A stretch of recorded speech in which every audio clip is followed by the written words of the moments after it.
Arudra gold மோசடி வழக்கில் கைது செய்யப்பட்ட ரூசோவுக்கு தற்போது சென்னை உயர்நீதிமன்றம் ஜாமீன் மறுத்து உத்தரவு பிறப்பித்திருக்கிறது. ரூசோவுக்கு 2023 ஜனவரியில் ஜாமீன் வழங்கி தமிழ்நாடு முதலீட்டாளர்கள் பாதுகாப்பு சிறப்பு நீதிமன்றம் உத்தரவு பிறப்பித்த நிலையில் தற்போது ரூசோவுக்கு வழங்கப்பட்டுள்ள ஜாமீனை ரத்து செய்து சென்னை உயர்நீதிமன்றம் உத்தரவு பிறப்பித்திருக்கிறது. இதுகுறித்த முழுமையான விவரங்களை செய்தியாளர் கிருஷ்ணா வழங்க கேட்கலாம்.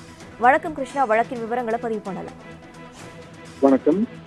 Arudra gold trading private limited என்ற தனியார் நிறுவனம் அதிக வட்டி தருவதாக கூறி பொதுமக்களிடம் முதலீடுகளை பெற்று சுமார் 2438 கோடி ரூபாய் மோசடி செய்ததாக பொருளாதார குற்றப்பிரிவு போலீசார் அவர்கள் மீது வழக்கு பதிவு செய்திருந்தனர். இந்த வழக்கு தொடர்பாக அந்த நிறுவனத்தில் இயக்குநர்கள் ஒருவரான பாஜக நிர்வாகி ஹரீஷ், இயக்குநர்கள் பாஸ்கர், மோகன் பாபு, ரூசோ உட்பட பலரும் கைது செய்யப்பட்டுள்ளனர்.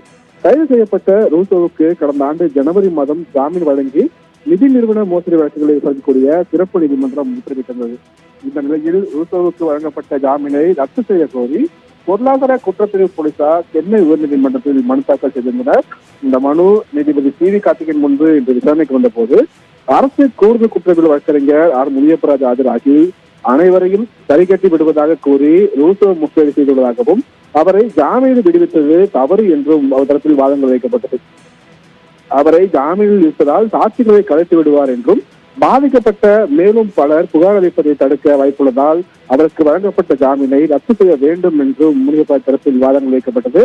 ரூசோ தரப்பில் ஆஜரான மூத்த வழக்கறிஞர் ராகவாச்சாரி காவல்துறையின் விசாரணைக்கு முழு ஒத்துழைப்பு வழங்கி வருவதால் ஜாமீனை ரத்து செய்யக்கூடாது என்றும் வாதிட்டார். இதனையடுத்து ரூசோவுக்கு வழங்கப்பட்ட ஜாமீனை ரத்து செய்த நீதிபதி 3 நாட்களில் விசாரணை நீதிமன்றத்தில் சரணடைய வேண்டும் எனவும் உத்தரவிட்டிருக்கிறார். சரணடையவில்லை என்றால் ரூசோவை கைது செய்யவும் காவல்துறைக்கு நீதிபதி உத்தரவிட்டிருக்கிறார். ரவீனா,